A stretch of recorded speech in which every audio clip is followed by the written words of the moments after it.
Mas nós olhamos para a centenas de histórias e de personagens deste livro, né? A Bíblia, na verdade, é um conjunto de 63 livros, 70 e poucos, né? Se nós considerarmos os livros que são da tradição católica, na tradição protestante tem um pouco menos, mas nós temos neste conjunto de livros uma imensa sabedoria resguardada pela tradição espiritual.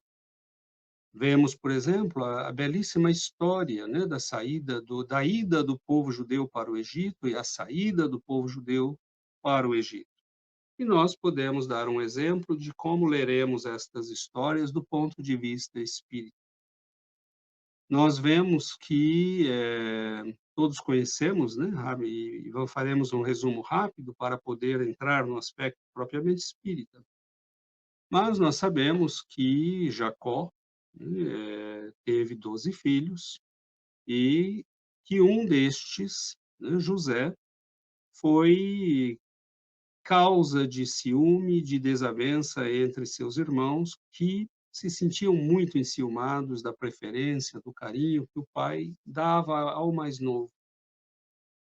E eles acabaram tramando, né, a sua venda como escravo para mercadores que iam para o Egito, e ele acaba sendo levado como escravo, né, vai para uma é comprado, né, por uma rica família, depois acusado, né, indevidamente, preso, e na prisão ele revela os dons mediúnicos que possuía, interpretando sonhos para aqueles com quem ele estava.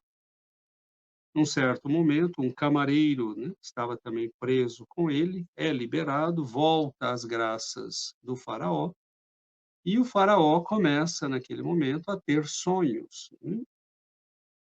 O camareiro lembra-se de José e ele diz: "Eu conheço alguém que pode interpretar", né. O faraó começa chamando todos os sábios do Egito, mas ninguém consegue interpretar o sonho.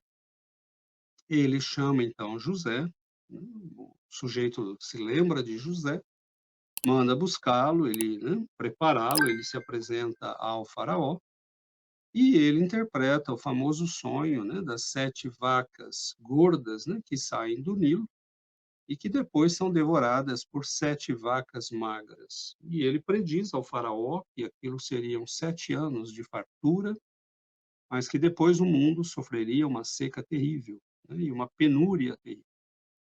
O faraó, intrigado, diz: "Mas se você vê tão longe, o que é que nós devemos fazer?" E ele, né, um jovem inteligente, um homem já com muita experiência também, né, com muito sofrimento, ele diz: "Bom, nós devemos nos preparar, devemos guardar uma parte de toda a produção desses 7 anos de riqueza para depois vendermos, termos também para oferecer ao povo." E assim o faraó o encarrega, ele se torna, né, o número 2 do faraó, e nesse momento ele passa a ser, né, o homem mais importante, abaixo do faraó, era o homem mais importante. Traz seu pai, sua família, seus irmãos, que acabam ficando, né, no Egito, mas o tempo passa, né, e, eles vão ficando. Havia a promessa, né, que Deus havia feito a Jacó, de que ele seria a origem de uma grande nação, de um grande povo, que se multiplicaria pelo mundo, mas eles esquecem isso, né, estão confortáveis no Egito, começam a viver aquela vida. José é um homem importante, eles passam a ter uma certa importância. Isto nos lembra, né, que muitas vezes é um pouco o que acontece conosco. Nós viemos para uma nova encarnação, viemos em busca de renovação, de uma vida nova, de novas condições.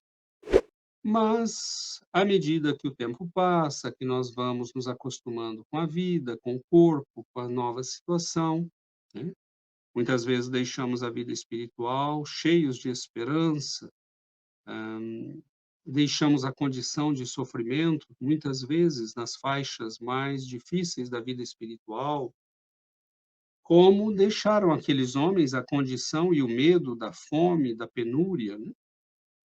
Jacó manda seus filhos ao Egito, pois, né, eles ficam sabendo que o Egito tinha recursos e tinha abundância, e eles estavam em penúria, em sofrimento.